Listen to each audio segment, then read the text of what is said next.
हरे कृष्णा कृष्ण कृष्ण हरे हरे।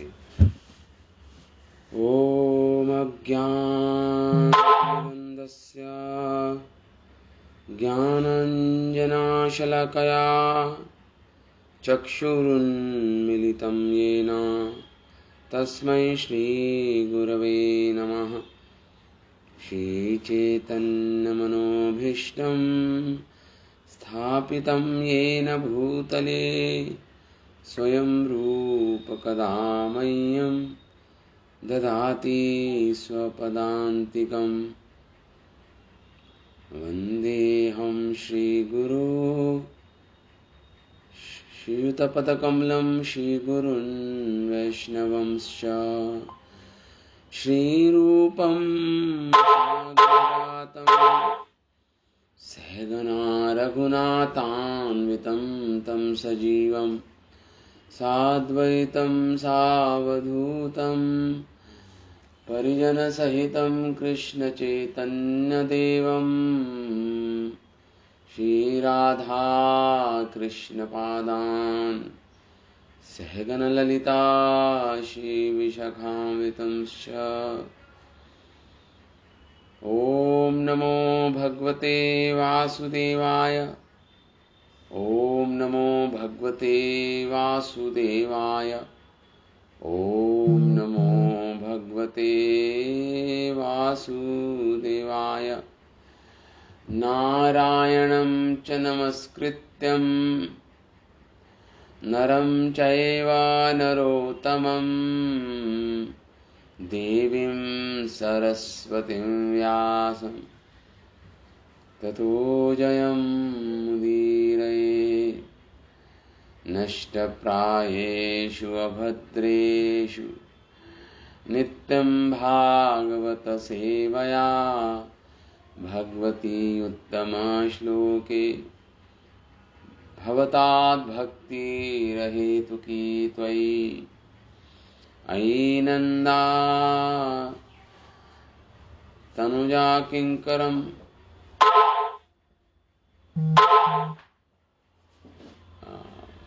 जय श्री कृष्ण चैतन्य प्रभु नित्यानंदा श्री अद्वैत गदाधर श्रीवासादि गौर भक्त वृंदा। हरे कृष्णा कृष्णा कृष्णा हरे हरे, हरे राम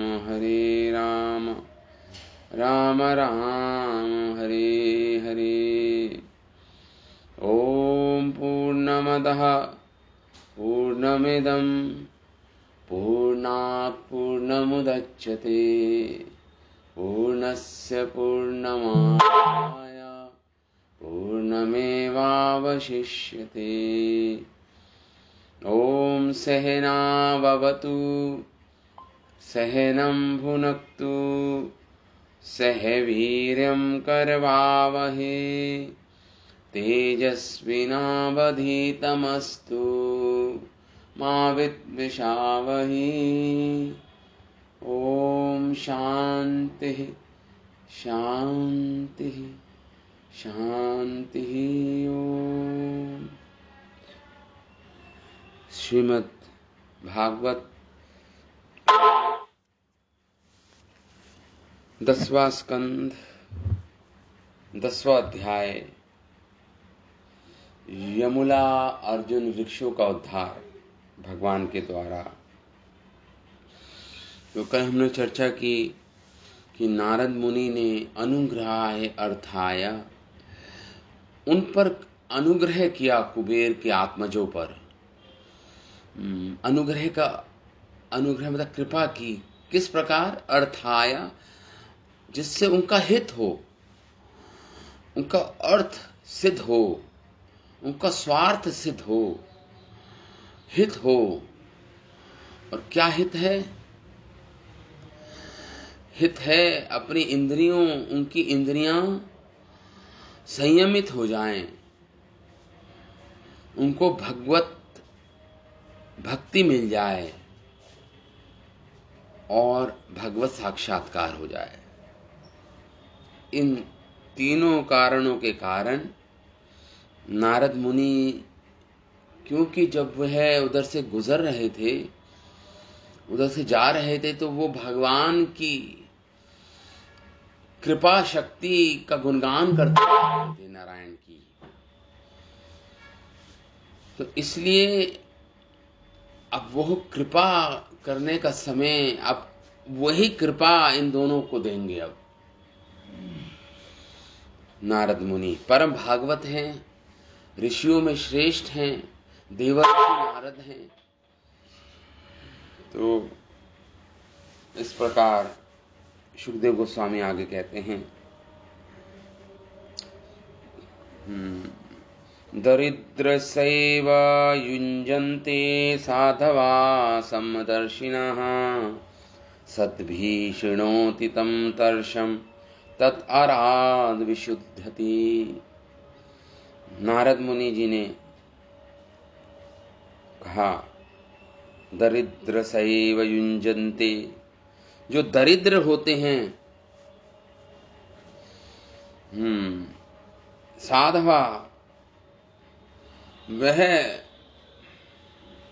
समदर्शिनः, जो साधवा समदर्शिना, जो साधु, साधवा मतलब साधु जन, संत जन, समदर्शी होते हैं, समता भाव रखते हैं सबके प्रति। तो दरिद्रस्य युञ्जन्ते,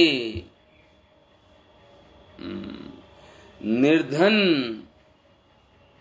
जो व्यक्ति होते हैं या दरिद्र व्यक्ति होते हैं, उनके ही संग में जाते हैं, उनको अपने संग में रखते हैं। कहने का अर्थ यह है कि दरिद्र या निर्धन व्यक्ति ही साधुओं का संग करते हैं, क्योंकि कोई मद नहीं होता, कोई अहंकार नहीं होता। तो यहां पे यही बोल रहे हैं सुखदेव गोस्वामी, समदर्शिना साधवा दरिद्रस्य एव युञ्जते। और जब ये दरिद्र, क्योंकि अहम नहीं होता, गर्व नहीं होता, इसलिए साधुओं का संग कर सकते हैं, और साधुओं को के भी प्रिय होते हैं ये, क्योंकि इनके हृदय में धन का या उच्च विद्या का या उच्च कुल में जन्म लेने का अहंकार नहीं होता, गर्व नहीं होता, इसलिए साधुओं के भी प्रिय हो जाते हैं ये। और क्योंकि साधु जन तो समता भाव धारण करते हैं, समदर्शिना होते हैं, इसलिए तम तर्षम, जो भी तृष्णा बाकी रह जाती है इन दरिद्रों में, या जो निर्धन होते हैं, जो भी तृष्णा बची खुची है, इनकी बची हुई है, इनके हृदय में तृष्णा, इच्छाएं, वह क्या होता है, सद्भिः शृणोति तं तर्षम, तर्ष मतलब तृष्णा। तो जब साधुओं का संग करते हैं ऐसे निर्धन व्यक्ति या दरिद्र व्यक्ति, सद्भिः शृणोति तं तर्षम तद आरात विशुद्धति। आरात मतलब शीघ्र, अति शीघ्र, बिना किसी विलंब के ये शुद्ध हो जाते हैं, जो भी बची खुची तृष्णा है दरिद्र या निर्धन व्यक्ति। क्योंकि अब कोई अहंकार नहीं है, कोई मद नहीं है, इसलिए उनके संग को प्राप्त होते हैं, साधुओं के संग में आते हैं, और साधुओं के भी प्रिय होते हैं, क्योंकि ये तृष्णा वाले नहीं होते, तृष्णा कम होती है इनमें। तो इसलिए विशुद्धति, वो क्या, अरात विशुद्धति मतलब अविलंब शुद्ध हो जाते हैं, इस प्रकार बोल रहे हैं। तत् अरात, शीघ्र ही विशुद्धति, शुद्ध हो जाते हैं ये निर्धन, ये दरिद्र व्यक्ति। तो अगर कोई पूछे कि वैसे तो देखा गया है कि साधुओं के प्रिय धनवान व्यक्ति ही होते हैं, धनवान व्यक्ति ही साधुओं के संग में उनके आसपास उनको घेरे रहते हैं। दरिद्र लोगों को तो साधुजन ध्यान भी नहीं देते उनके ऊपर, तो धनवानों के साथ ही रहते हैं वो। ऐसा अगर कहे तो कहते हैं आगे, साधुनाम समचित्तानाम मुकुंद चरणाशिषाशिषीणाम उपेक्षे किम धन स्तंभा कह रहे हैं उपेक्षे असत भी, तो जो स्तंभ असत भीर सदाश्रय साधुनाम समचित्तानाम, ये मुकुंद तो इसके उत्तर में कहते हैं नहीं, धनी व्यक्ति इनको प्रिय नहीं होते। साधु को, जो असली साधु होते हैं, जो वास्तविक साधु होते हैं, संत जन होते हैं, उनको धनी व्यक्ति प्रिय नहीं होते, क्योंकि समचित्तानाम, इनके लिए, क्योंकि समचित्त होते हैं, इनको जो धनी व्यक्ति होते हैं उनसे कोई लाभ और हानि नहीं है। ये समचित्ता, चाहे दरिद्र हो चाहे धनवान हो, दोनों को सम दृष्टि से ही देखते हैं साधुजन। समचित्तानाम, क्यों? क्योंकि मुकुंद चरणाशिषाम, क्योंकि ये मुकुंद के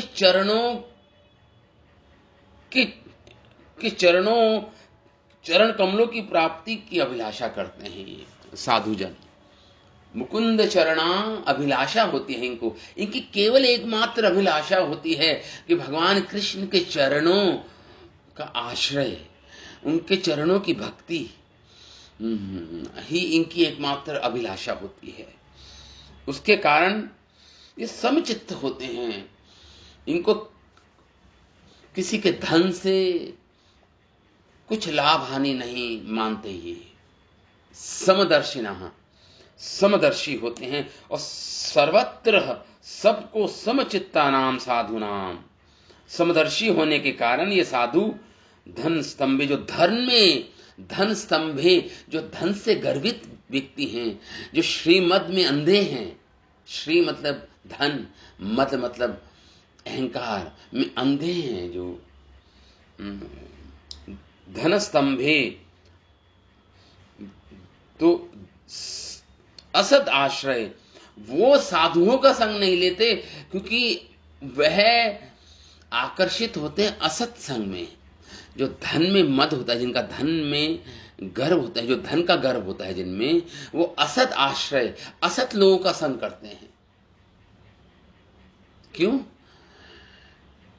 क्योंकि उनका चित्त स्त्री, द्यूत मतलब जुआ, और आसव मतलब नशा, इनमें उनका चित्त जाता है, क्योंकि धन का आश्रय लिया है उन्होंने, मद का आश्रय लिया है।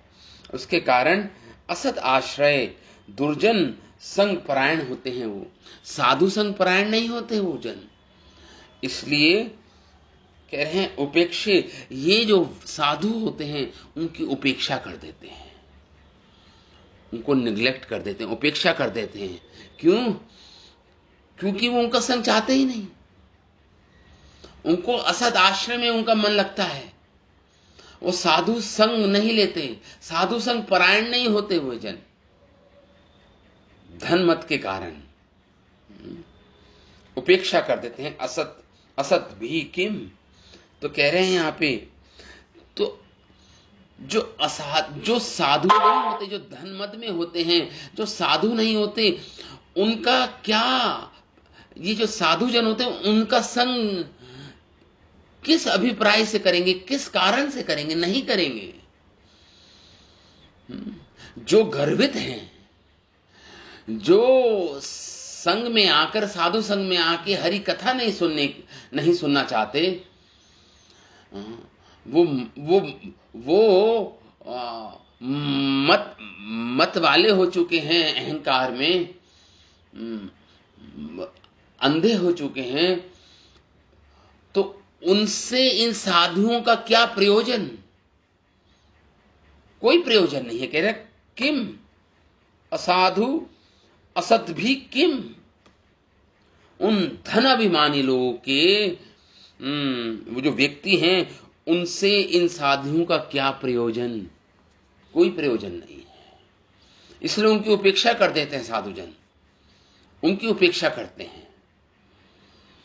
हाँ, तो आगे कहते हैं तत् अहम माधव्यावारुण्य मतयो श्रीमदंध्यो स्त्रेण्यो अजितात्मनो तमो मदम हरिष्यामि।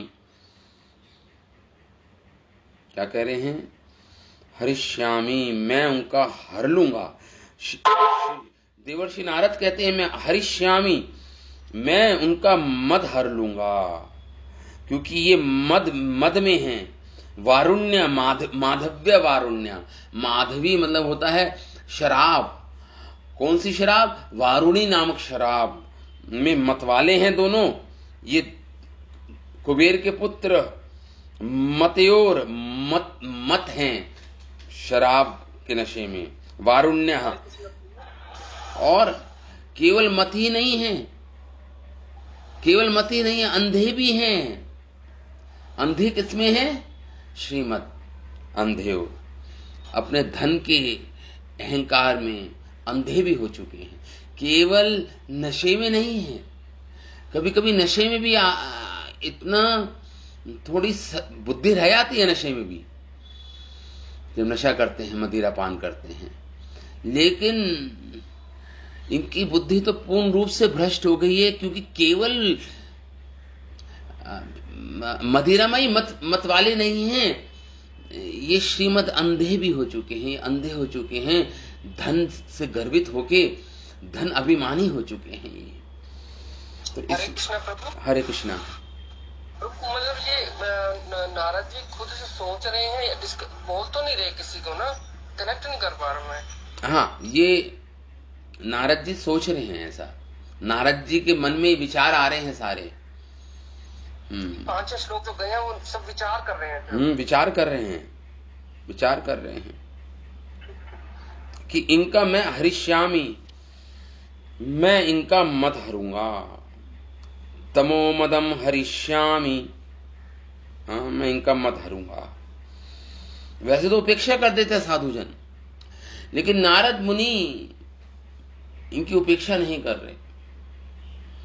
नारद मुनि इन पर कृपा कर रहे हैं।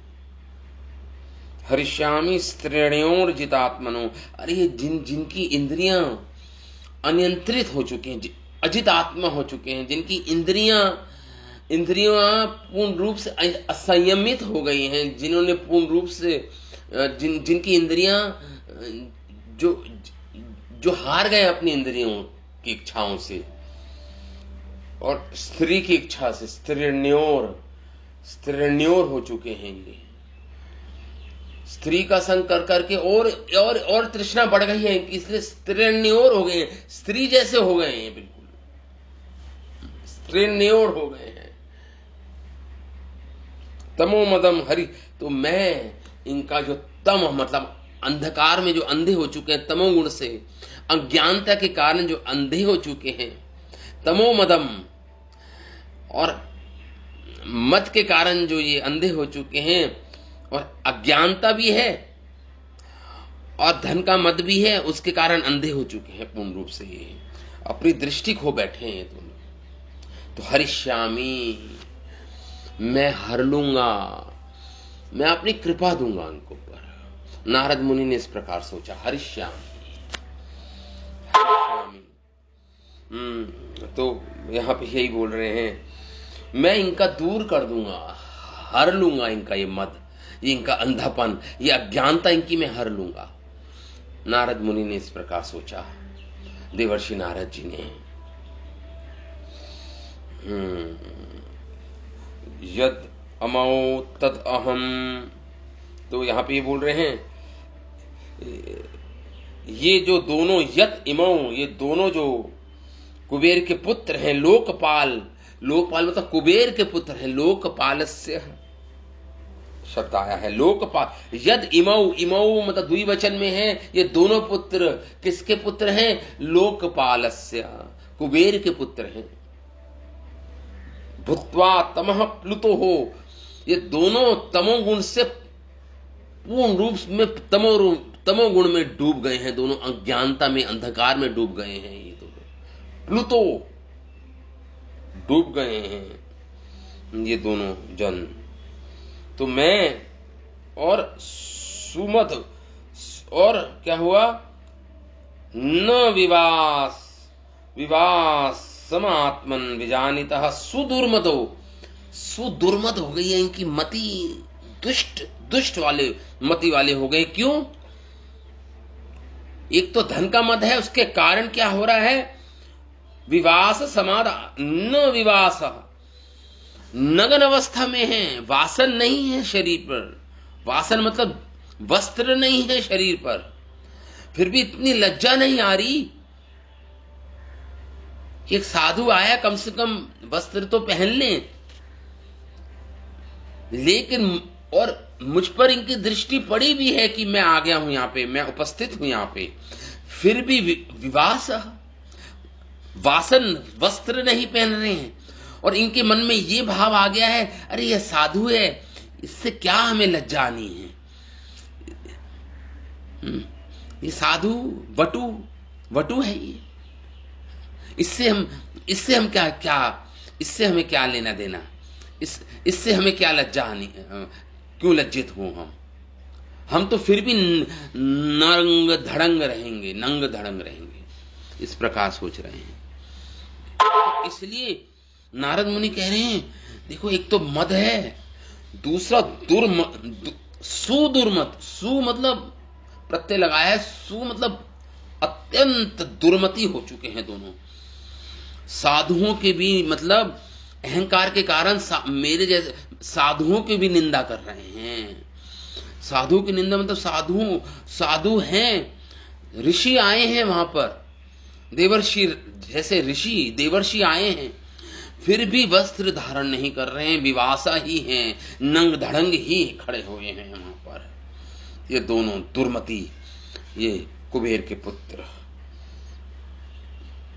तो इसलिए या ऐसा नहीं है जानते नहीं है, जान रहे हैं कि मैं उपस्थित हूं। विजानित, जानने पर भी वस्त्र धारण नहीं कर रहे हैं दोनों। देखो इतने अहंकार से में मत हो गए हैं, अंधे हो गए हैं दोनों। तो इसलिए नारद मुनि अब कहते हैं, अथा अरहत स्थावरताम, इसलिए इस अपराध के कारण, अतः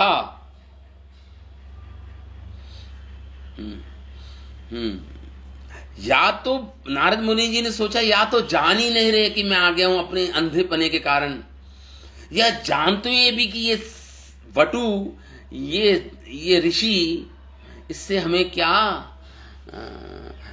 क्या लज्जित होना। दोनों संभावनाएं हैं यहां पे। तो इसलिए नारद मुनि बोलते हैं, एक श्राप देते हैं, अतः अर्हतः, अतो, ये दोनों क्या कह रहे हैं यहां पे? अर्हता मतलब यहां पे कह रहे हैं अतः ये दोनों पुत्र हैं कुबेर के हैं, इस अपराध के कारण स्थावरताम अर्हतः, स्थावर योनि में चले जाएं, मतलब वृक्ष की योनि में चले जाएं। स्थावर प्राणी मतलब एक जगह जो खड़े रहते हैं, अचल। स्थावरताम अर्हतः, स्थावर योनि में चले जाएं दोनों, ऐसा श्राप देते हैं नारद मुनि जी, देवर्षि नारद। कहते हैं स्थावरताम अर्हतः, और तत्रपि यथा, लेकिन स्थावर योनि में भी मेरी कृपा से,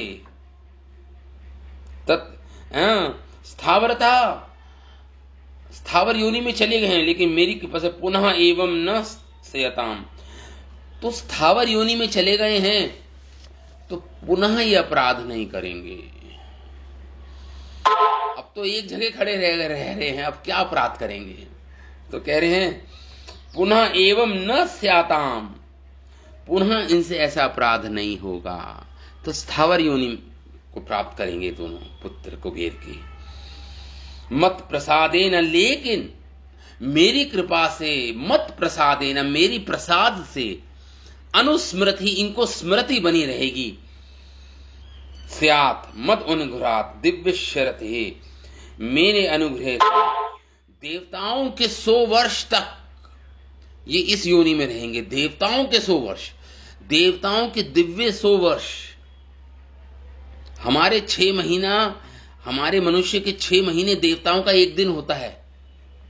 तो ऐसे दिव्य देवताओं के 100 वर्ष तक इस स्थावर योनि में रहेंगे। लेकिन मद अनुग्रह, मेरे प्रसाद, मेरे अनुग्रह से इनको स्मृति बनी रहेगी कि क्या अपराध किया था इन्होंने। स्थावर योनि में भी स्मृति बनी रहेगी कि क्या अपराध किया था हमने, जिसके कारण हम ये श्राप मिला हमें देवर्षि नारद जी से। तो यहीं पे बोल रहे हैं दिव्य शरते व्रते, और जब 100 वर्ष बीत जाएंगे, दिव्य देवताओं के 100 वर्ष बीत जाएंगे, उसके बाद क्या होगा? व्रते, जब अतीत बीत जाएंगे, व्रते वासुदेवस्य, भगवान श्री कृष्ण, वसुदेव के पुत्र भगवान श्री कृष्ण, सानिध्यम, इनको सानिध्य मिलेगा, उनका सानिध्य, उनका संग मिलेगा भगवान का इनको 100 दिव्य वर्षों के बाद। वासुदेवस्य सानिध्यम, वासुदेव भगवान का सानिध्य प्राप्त होगा दोनों को। लभताम भक्ति भूयः सर्वलोकताम भविष्यतः, भविष्य में देवर्षि नारद कह रहे हैं इनको भगवान वासुदेव का सानिध्य प्राप्त होगा, और फिर भगवान का सानिध्य के कारण भगवान की भक्ति प्राप्त होगी। लब्ध्वा भक्तिम, इनको भक्ति प्राप्त होगी भगवान की, और ये भगवान के द्वारा मुक्त होंगे और अपने लोक वापस चले जाएंगे। सर्वलोकताम भविष्यतः, भविष्य में अपने लोक वापस चले जाएंगे। भगवान का सानिध्य प्राप्त होगा, उसके कारण भगवान की भक्ति प्राप्त होगी, और उसके बाद भगवान इनको मुक्त करेंगे इस योनि से, स्थावर योनि से, और ये अपने लोक चले जाएंगे वापस ही देवता। इस प्रकार नारद मुनि जी ने श्राप दे दिया दोनों कुबेर के पुत्रों को। श्राप क्या था? ये तो कृपा थी नारद मुनि की, कृपा थी नारद मुनि जी की। श्री शुक उवाच, शुकदेव गोस्वामी आगे बोले, एवं मुक्त्वा स देवर्षि गतो नारायण आश्रमम, नलकूवर्मणि ग्रीवा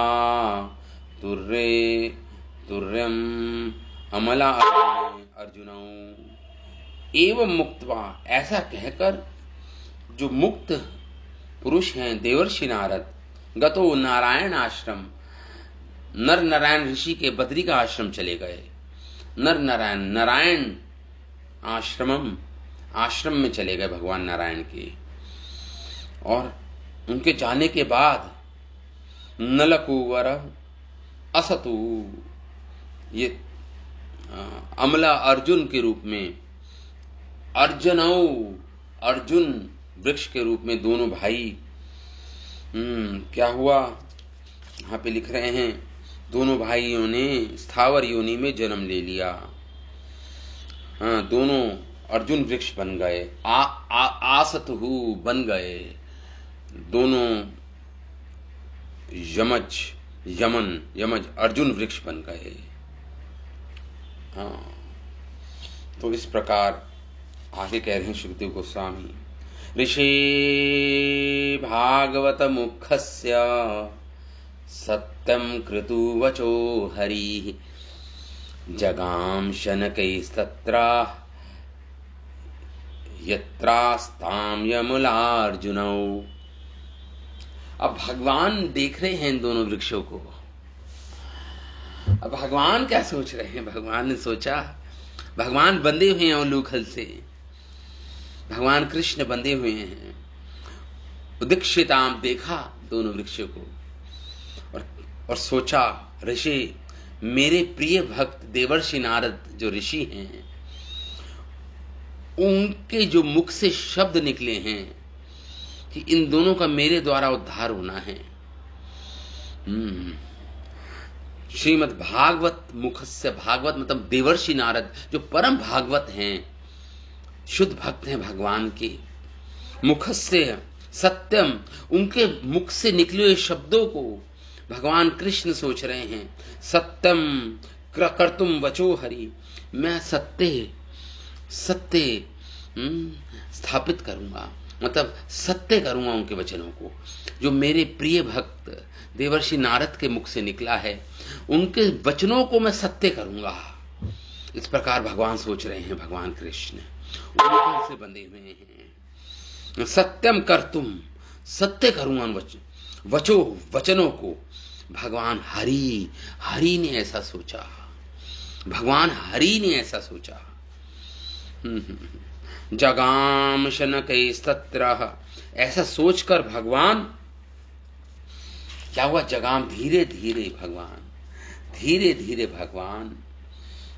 जगाम, धीरे धीरे भगवान क्या हुआ, धीरे धीरे उपस्थित हुए उन वृक्षों के पास, समीप गए। कैसे गए? अपने, कुछ आचार्य तो बोलते घुटनों के बल गए, और घुटनों के बल गए क्योंकि खड़े खड़े तो वो उलूखल को खींच नहीं पा रहे थे, तो घुटनों के बल भगवान चल रहे हैं, घुटनों के बल।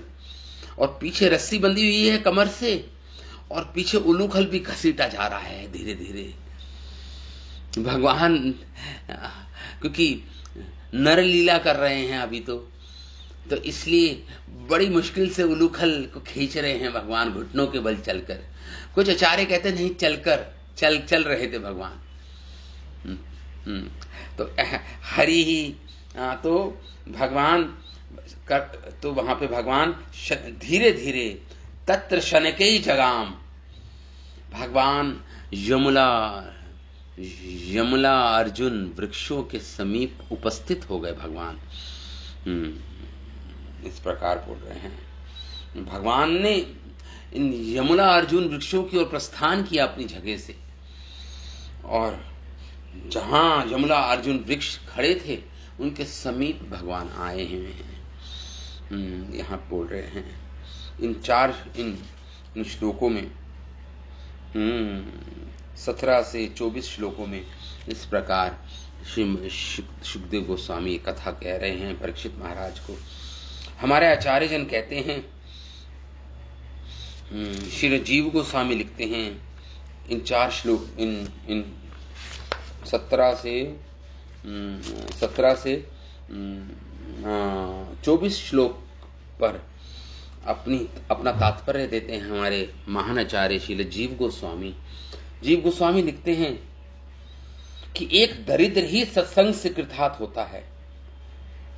दरिद्र ही सत्संग करता है, धनवान तो अपने मद में रहता है, सत्संग करता नहीं, वो तो असत्संग में ही रमा रहता है। साधुगण किसी दरिद्र से प्रयत्न बिना ही मिल जाते हैं, प्रयत्न बिना ही दरिद्र से मिल जाते हैं, क्योंकि दोनों का ही स्वभाव एकांत में विचरण करना होता है, दोनों ही एकांत में विचरण करते हैं।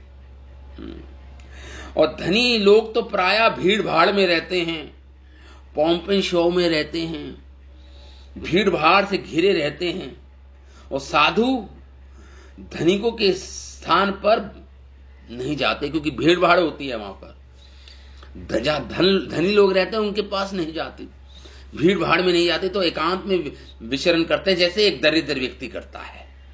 कौन दरिद्र व्यक्ति के पास जाता है? कोई नहीं जाता, एकांत में रहते हैं। अतः साधु धनिकों के स्थान पर कठिनाई से ही गमन करते हैं, साधु सरलता से दरिद्र से ही मिलते हैं। अन्य सभी व्यक्तियों की तरह दरिद्र व्यक्तियों के साथ किसी साधु का मिलन सरलता से नहीं होता। चाहे वो दरिद्र किसी साधु का, देखिए चाहे वो धनी हो चाहे दरिद्र हो, बिरले ही किसी किसी को साधु का संग मिलता है। साधुओं का संग मिलना अत्यंत दुष्कर है, अत्यंत दुष्कर, बहुत ही मुश्किल से मिलता है साधुओं का संग। तो कह रहे हैं यहां पे कि क्योंकि एक साधु का किसी धनी से योग बड़े ही कठिन से हो पाता है, इसी आशय से कहते हैं, क्योंकि साधु धन के लाभ हानि में, साधुओं को धन का लाभ या हानि हो उसमें समदृष्टि रहते हैं, समचित्ता नाम, समदृष्टि रहते हैं। उनको क्या मतलब धन का लाभ हानि, वो नहीं सोचते साधु, इससे परे होते हैं। इसलिए वो धन में जो मद है उनकी उपेक्षा कर देते हैं, उनको निषेध कर देते हैं साधुजन। जबकि एक दरिद्र व्यक्ति संतों के साथ मिलन मात्र से अपनी सारी तृष्णाओं को त्याग देता है। दरिद्र व्यक्ति साधु संग करता है और जो उसकी हृदय में इच्छा है, तृष्णाएं हैं कि मैं भी धनवान बनूंगा, मैं भी भोग करूंगा, ये तृष्णा तो रहती है ना दरिद्रों के हृदय में भी। तो वो तृष्णा चली जाती है, साधुओं का संग करते हैं, वो तृष्णा मिट जाती है अविलंब, अति शीघ्र, बहुत ही जल्दी वो तृष्णाएं मिट जाती हैं।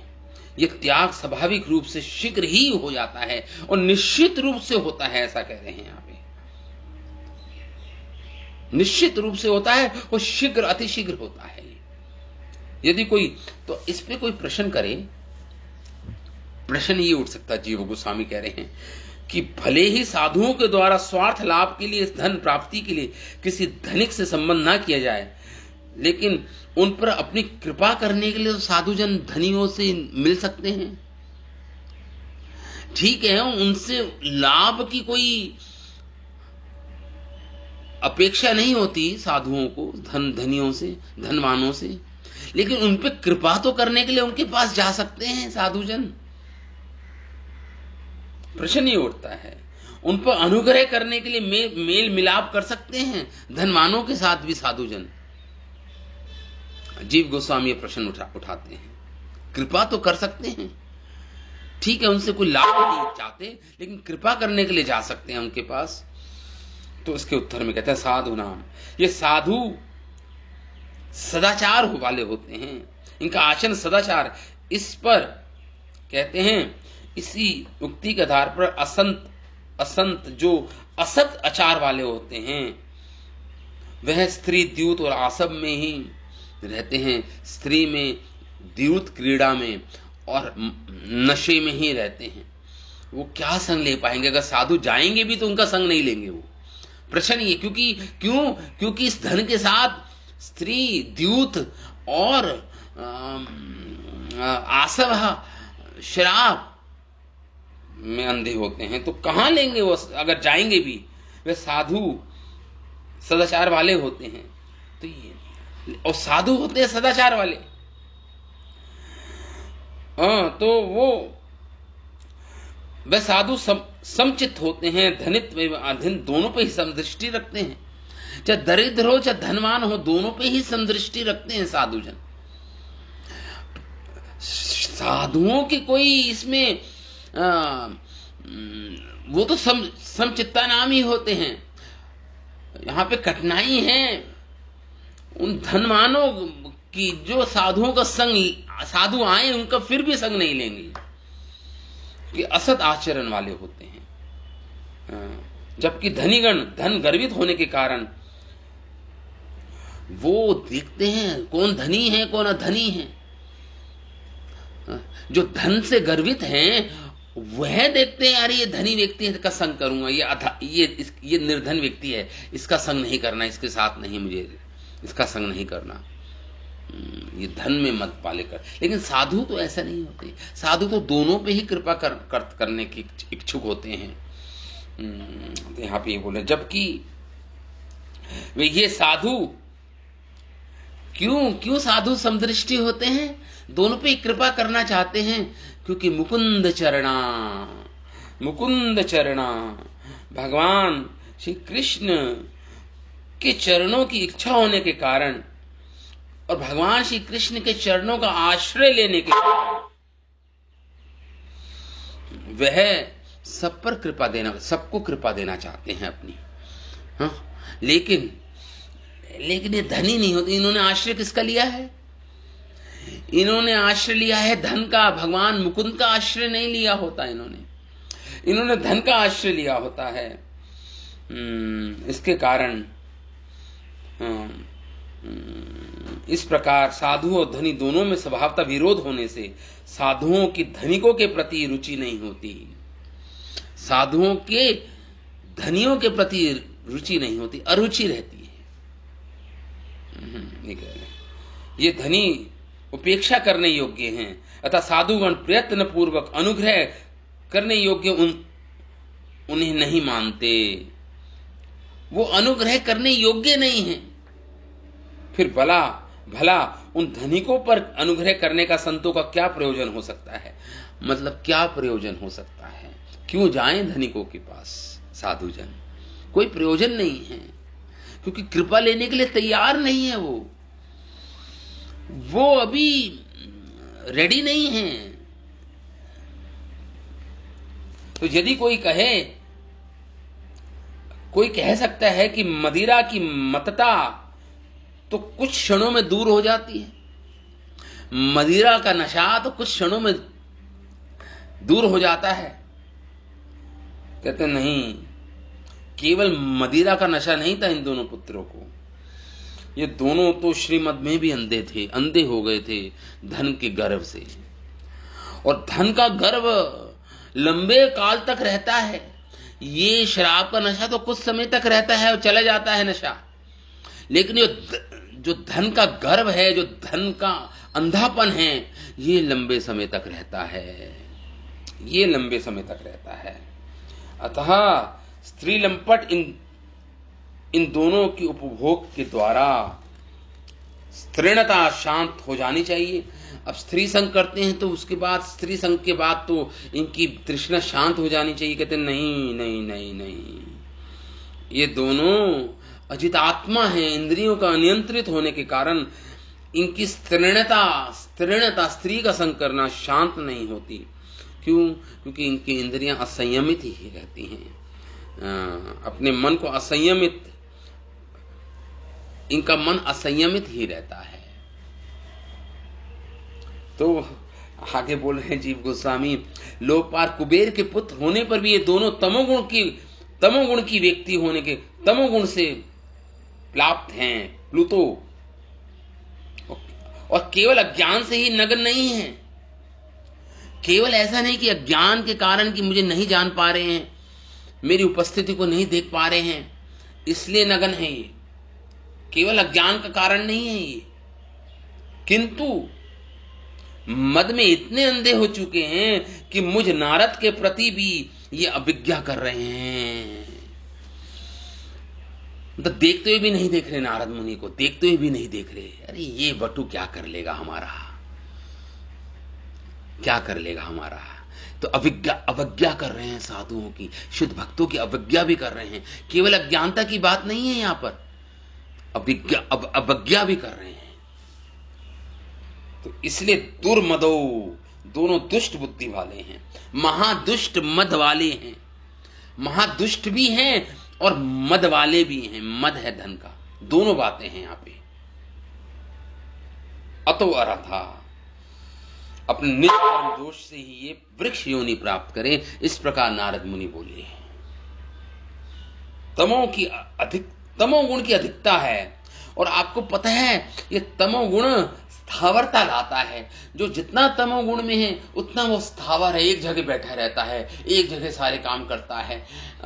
वो तमोगुणी है ना, वो स्लीप, आलस्य, स्लीप, इंडोलेंस, लेजीनेस, ये सब तमोगुण के लक्षण हैं। एक जगह सोना, आलसी होना, कोई कार्य नहीं करना,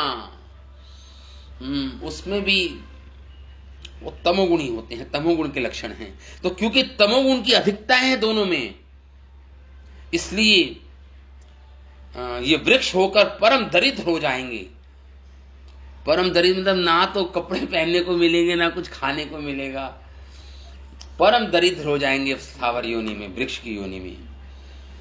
परंतु इतने मात्र से तो प्रश्न ये उठता है, क्या केवल वृक्ष की योनि में जाने से क्या इनकी अज्ञानता चली जाएगी? क्या इनको शिक्षा प्राप्त हो जाएगी? इन दोनों पुत्रों को, कुबेर के पुत्रों को, क्या इनको शिक्षा मिल जाएगी? केवल ये श्राप प्राप्त करके इतना ही पर्याप्त है क्या? इतना ही पर्याप्त नहीं। नारद मुनि कहते हैं, मेरी कृपा से इन्हें पूर्व जन्म के चरित्र का अनुस्मरण बना रहेगा, इनको स्मृति बनी रहेगी मेरी कृपा से कि किस दोष के कारण इनको ये स्थावर योनि में आना पड़ा, वृक्ष की योनि में आना पड़ा। ये स्मृति बनी रहेगी इनको।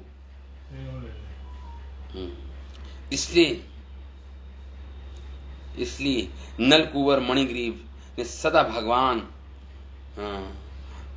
के परम प्रिय ब्रज जनों की सेवा की।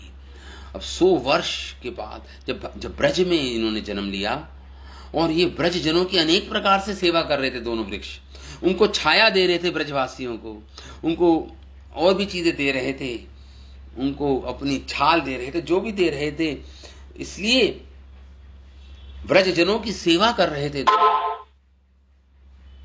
जैसा कि हरिवंश पुराण में लिखा है, ये दोनों ब्रज में सत्य पदार्थ को मानने वाले थे, भगवान कृष्ण को मानने वाले थे। मुझे नारद पर वासुदेव का जो अनुग्रह है, नारद मुनि कह रहे हैं जो भगवान ने मुझ पर कृपा की है, तो मैं चाहता हूं कि इनको भी कृपा प्राप्त हो भगवान की।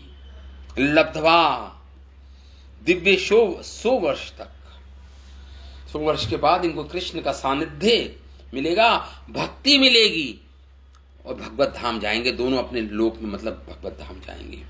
भक्ति रसिकों को भक्ति के अतिरिक्त और कोई अभिलाषा नहीं होती, कह रहे हैं जीव गोस्वामी। जो भक्ति का रस जिनको प्राप्त हुआ है, उनको और किसी संसार की किसी भी वस्तु की, किसी भी रस की कामना चली जाती है उनके हृदय से।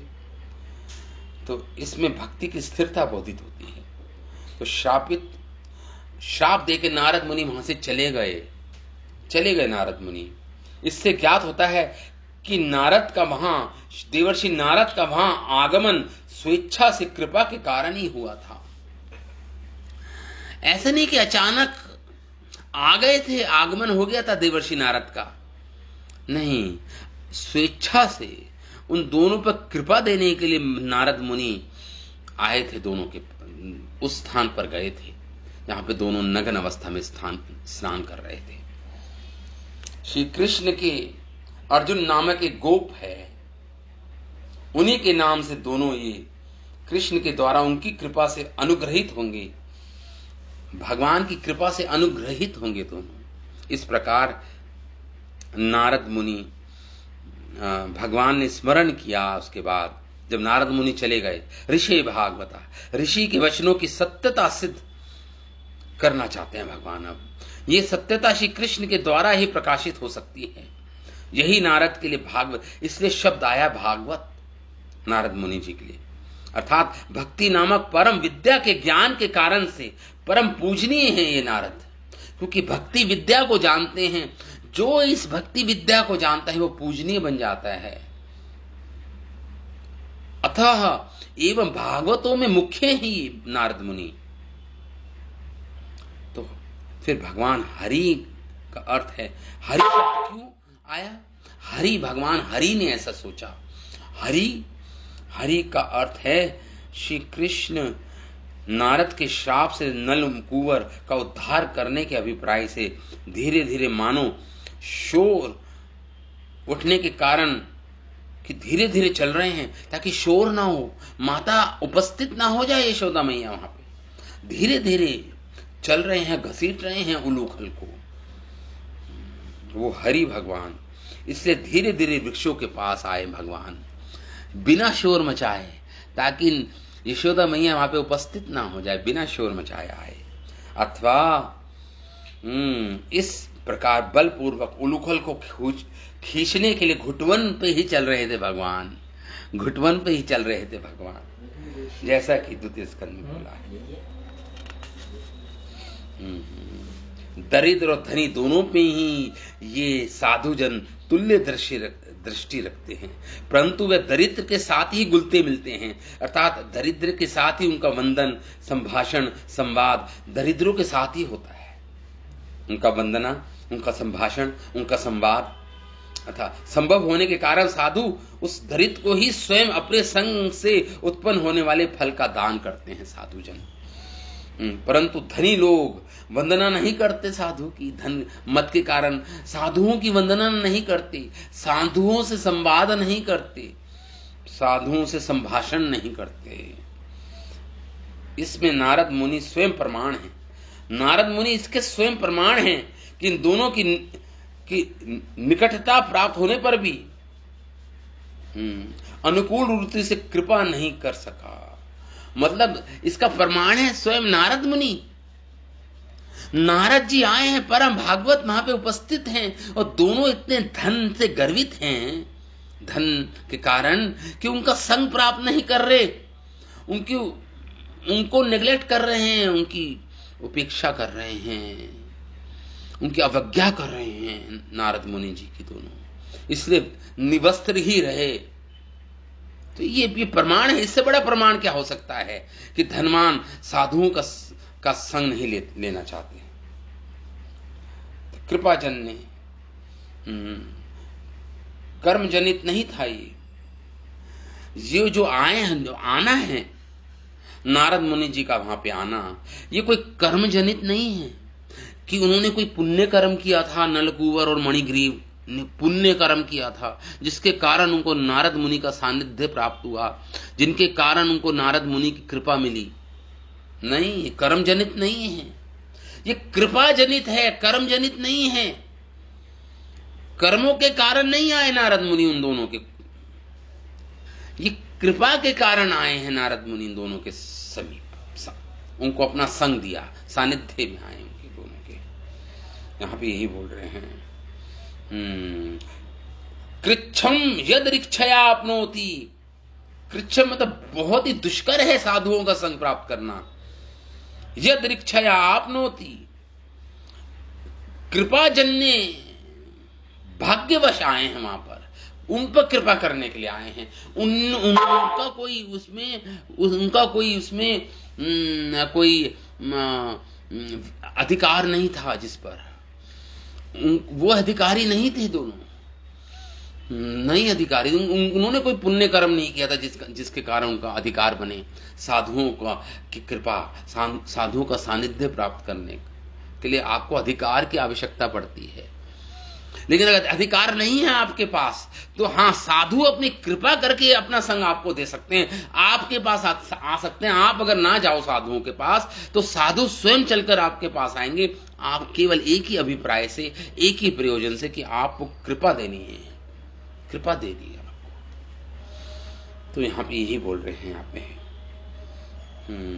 जिनको धन का अभिमान है वह अवैष्णव होते हैं, और अवैष्णव सेवियों के साथ ही, तो वह अवैष्णवों के साथ ही जुड़ते हैं।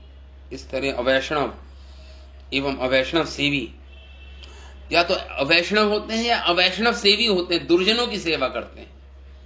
सेवा तो करनी पड़ती है अपने घर वालों की, समाज की, देश की, लेकिन अवैष्णवों की सेवा करते हैं वो। और दोनों ही गर्भ रोग की मैं क्या चिकित्सा करूं, इस प्रकार सोच रहे थे नारद मुनि। मैं ऐसा मन में विचार कर तद हम मतयो, इस अतः इनको वृक्ष रूपता प्राप्त हो, निवस्त्र बन जाएं ये दोनों। अगर निवस्त्र रहने का इनको बहुत ही रुचि है ना, निवस्त्र रहने की, तो ठीक है, अब 100 वर्ष तक निवस्त्र ही रहो तुम दोनों, वृक्ष की योनि में जाकर।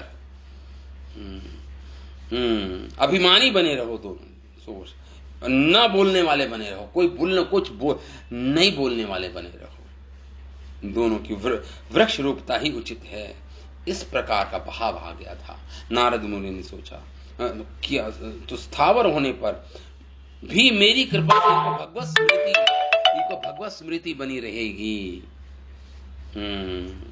वो 100 वर्ष व्यतीत हो जाने पर दिव्य 100 वर्ष देवताओं के श्री वासुदेव का सानिध्य प्राप्त कर भगवान की भक्ति में दोनों भक्ति प्राप्त करेंगे और पुनः अपने निवास को प्राप्त करेंगे भविष्य में।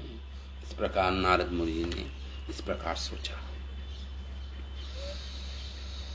आगे श्लोक में बोलते हैं शुकदेव गोस्वामी, देवर्षि में प्रियतमो यदि इमो धनात्मजौ तथा साधयिष्यामि यत् गीतम तत्महात्मना। 25वें श्लोक में बोलते हैं कि क्योंकि देवर्षि नारद, भगवान कह रहे हैं देवर्षि प्रियतमो, मेरे अति प्रिय भक्त हैं, मुझे अति प्रिय हैं देवर्षि नारद।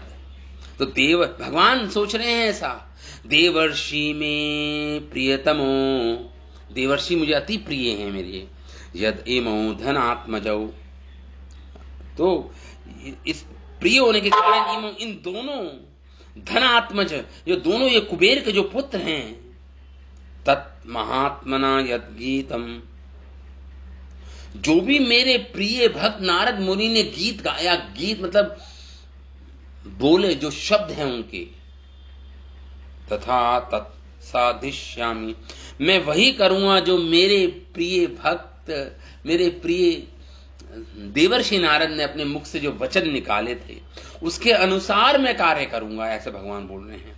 यद गीतम तथा तत्, उन दोनों का उद्धार करूंगा।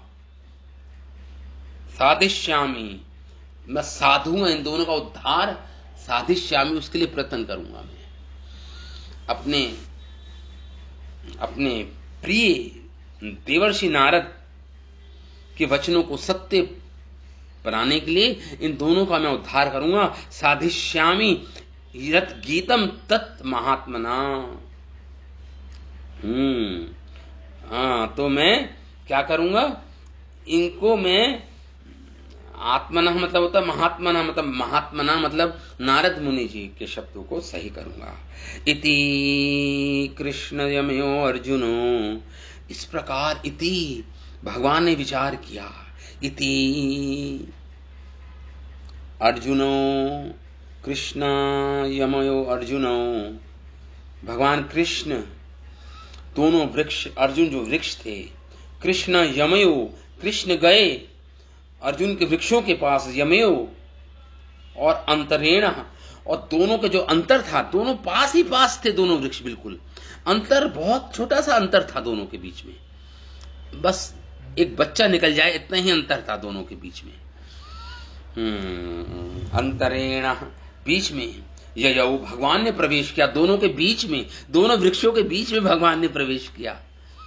क्या हुआ, ययौ अंतरेण आत्मनिवेश मात्रेण, और आत्मनिवेश मात्रेण, दोनों के बीच में गए और आगे गए, उनके बीच में प्रवेश किया भगवान। और साथ ही साथ केवल आत्मनिवेश नहीं किया, अपने आप को निवेशित नहीं, अपने आप को दोनों के बीच में ही नहीं लाए, केवल नहीं, उलूखलम त्रियंगतम, वो जो उलूखल था जो घसीटे जा रहे थे भगवान उसको, वह उलूखल भी गिर गया, वो टेढ़ा, वो गिर गया, मतलब जमीन पे गिर गया वो उलूखल। और उलूखलम त्रियगतम, त्रियगतम, दोनों वृक्षों के बीच में अटक गया, दोनों के बीच में। कौन, भगवान तो निकल गए, लेकिन जो उलूखल था वो दोनों वृक्षों के बीच में अटक गया।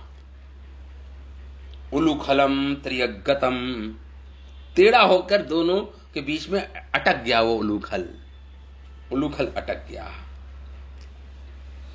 इति अंतरेण अर्जुन्यो कृष्णस्तु यमयोर्ययो आत्मनिवेश मात्रेण त्रियगतम गतम उलूखलम, त्रियगतम, टेढ़ा होकर, त्रियगतम, टेढ़ा होकर अटक गया दोनों वृक्षों के बीच में।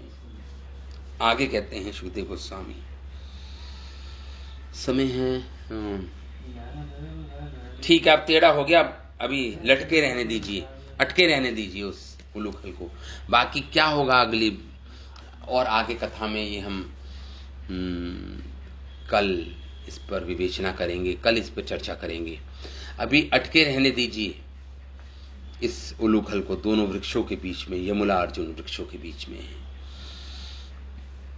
किस प्रकार भगवान कृपा करेंगे इन दोनों पर, ये हम कल इस पर चर्चा करेंगे। ठीक है, अभी विराम देते हैं इस कथा को। श्रीमद् भागवत महापुराण की जय, श्रील वेद व्यास मुनि की जय, श्रील सुखदेव गोस्वामी पाद की जय, श्रील प्रभुपाद की जय, अनंत कोटि वैष्णव वृंद की जय। निताय गौर प्रेमानंदे। हरि हरि हरि बोल, हरि बोल।